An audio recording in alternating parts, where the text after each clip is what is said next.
सादर नमस्कार, सादर जय जिनेंद्र। क्षमा न्यूज चैनल कहीं भी कभी भी सही और सकारात्मक समाचारों के लिए देखना और सुनना न भूलें। साथ में आपसे विनम्र निवेदन है कि यदि आपने इस चैनल को सब्सक्राइब नहीं किया है तो कृपया अवश्य कीजिए और शेयर और लाइक करना ना भूलें। कौन क्या कहेगा इस ओर हमें ध्यान नहीं देना है। कौन आगम अनुसार चल रहा है, कौन नहीं चल रहा है, यह हमारा विषय नहीं है। यह बात आज जबलपुर में दिए गए अपने मंगल उद्बोधन में कहीं आचार्य श्री संघ के पट्टाचार्य पूज्य जैन आचार्य श्री समय सागर जी महाराज ने। लीजिए सुनिए पूज्य जैन आचार्य श्री का उद्बोधन।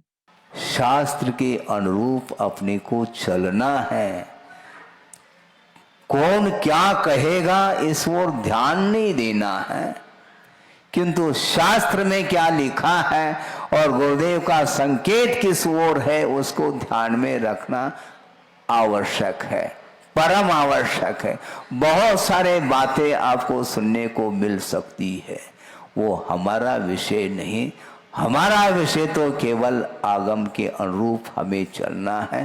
कौन चल रहा है, कौन नहीं चल रहा है, इस ओर हमारा ध्यान नहीं जाना चाहिए, क्योंकि संसार में जीव अनंत हैं और अनंत काल से यह संसार की परंपरा निरंतर चल रही है और नाना जीवों की अपेक्षा से संसार का कभी भी अंत नहीं हो सकता, किंतु व्यक्तिगत संसार का अंत आप कर सकते हैं। और गुरुदेव का बार बार कहना रहता संघ के लिए और आप लोगों के लिए भी कि वस्तुतः बीच में एक भाव शेष रखा जा सकता है। यहां पर निर्दोष रत्नत्रय की उपासना करने वाला जो श्रवण होता है, वह रत्नत्रय की आराधना करके वह क्या बन सकता है? इंद्र पद को प्राप्त हो सकता है, लौकांतिक पद को प्राप्त हो सकता है और वहां से च्युत हो करके यहाँ पर मुनि बन करके मोक्ष का अधिकारी बन सकता है। इसलिए हमें कौन क्या कर रहा है इस ओर ध्यान नहीं रखना। कौन क्या लिख रहा है उस ओर हमारी दृष्टि जाएगी तो हम निश्चित रूप से हमारा पेपर कोरा रह सकता है। इसलिए अपने पेपर को सावधानी के साथ हमें लिखना है और गुरुदेव ने जो दिया है वह हमारे लिए कम नहीं है। और की जो भूख है उसको आप समाप्त करिएगा, किंतु गुरुदेव ने जो प्रबंध करके वो गए ये ध्यान रखो। अब कोई प्रबंध करने की कोई कमेटी की हमें आवश्यकता नहीं, इतना प्रबंध उन्होंने किया है और आपको संकेत किया है।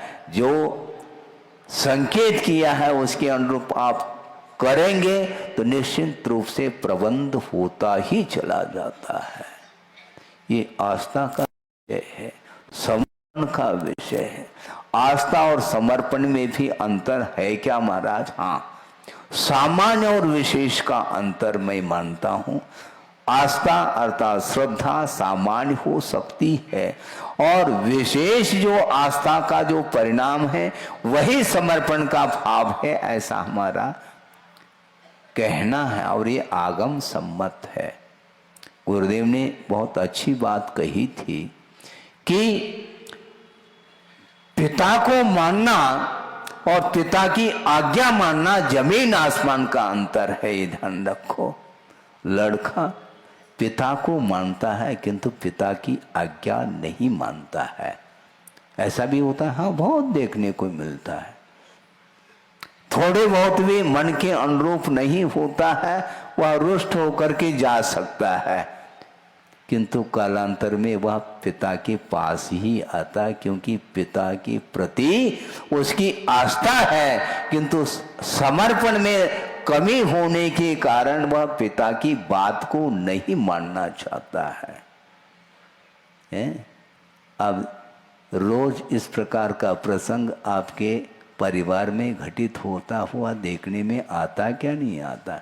आता है, किंतु उस ओर ध्यान नहीं देना। अपने को समर्पण भाव के साथ चलना है। इसी प्रकार भगवान के प्रति आस्था रखना अलग वस्तु और भगवान की आज्ञा को शिरोधार्य करना यह अलग वस्तु है। और आज्ञा को जब तक हम शिरोधार्य नहीं करेंगे तो भगवान कभी भी आपसे अर्थात भक्त से प्रभावित अर्थात प्रसन्न नहीं हो सकते। महाराज भगवान भी भक्त के वश होते हैं, ऐसा हमने सुना था आप ही लोगों के मुख से। हाँ, क्यों नहीं हो सकते? भगवान को प्रसन्न करना खेल नहीं बंधुओं।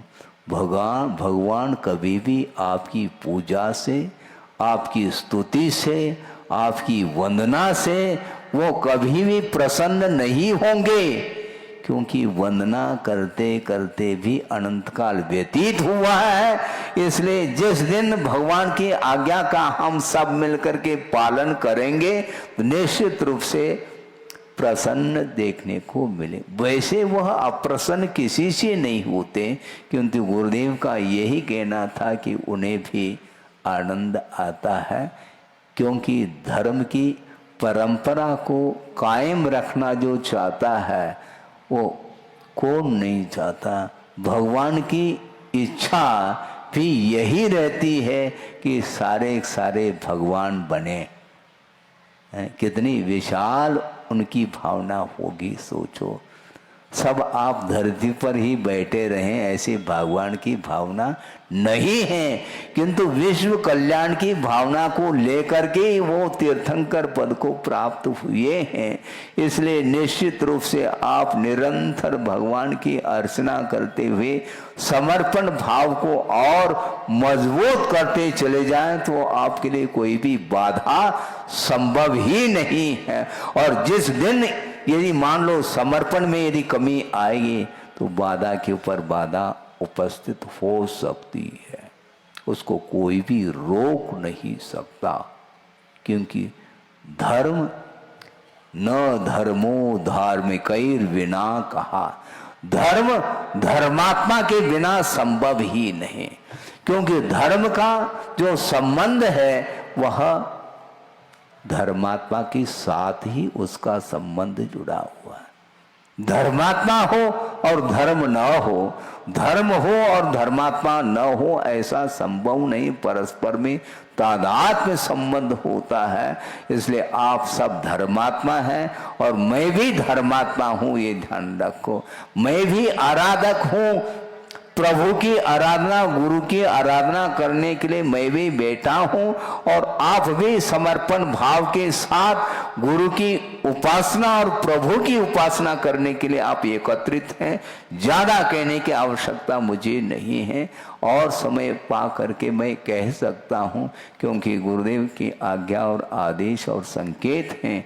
जब कभी भी मान लो, जब कभी भी किसी के जीवन में बाधा आती हो, उस बाधा को आगम के माध्यम से और गुरुओं के संकेत के माध्यम से ही उस बाधा को दूर करना चाहिए और यह कर्तव्य मान करके अपने को दूर करने के लिए कटिबद्ध होना चाहिए। इस प्रकार श्रवण संघ के लिए भी उनका आदेश और आशीर्वाद और संकेत प्राप्त है। उनके संकेत के अनुरूप ही हम चलेंगे। इसके उपरांत में यदि मान लो कोई भी बाधा उपस्थित आती है तो उसमें हमारा ही कर्म का उदय मान करके उसको हमें समता भाव के साथ सहन करना है। समता को भूल जाओगे तो हमेशा आपका जीवन विषमता में गुजरता चला जाएगा। उसके माध्यम से कोई भी हमारा विकास नहीं होने वाला है। इसलिए विकास जो होता है वह समर्पण भाव के साथ होता है। किसके प्रति समर्पण भाव रखना, यह विवेक भी आपके ऊपर ही नहीं, ये आपका स्वयं का विवेक काम करता है। डॉक्टर ने दवाई दी है किंतु साथ साथ विवेक भी उन्होंने दिया है। दिया क्या नहीं?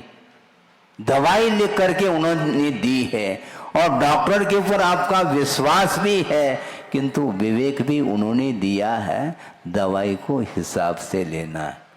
बेहिसाब दोगे तो निश्चित रूप से साइड इफेक्ट होंगे। इसलिए गुरु को सामने रख करके आप अपनी बुद्धि के साथ, विवेक के साथ, सावधानी के साथ यदि मान लो आप धर्म की प्रभावना में योगदान देते हैं, निश्चित रूप से वह प्रभावना निरंतर होती चली जाएगी, उसमें किसी भी प्रकार से बाधा उपस्थित नहीं होगी। इसलिए निरंतर आप धर्म की प्रभावना में अपना योगदान देते रहें और निरंतर इसी प्रकार आपका जीवन धर्ममय हो। इस पवित्र भावना के साथ अहिंसा परमो धर्म की जय। क्षमा न्यूज चैनल देखने के लिए आपको बहुत बहुत धन्यवाद। सादर प्रणाम। सादर जय जिनेंद्र।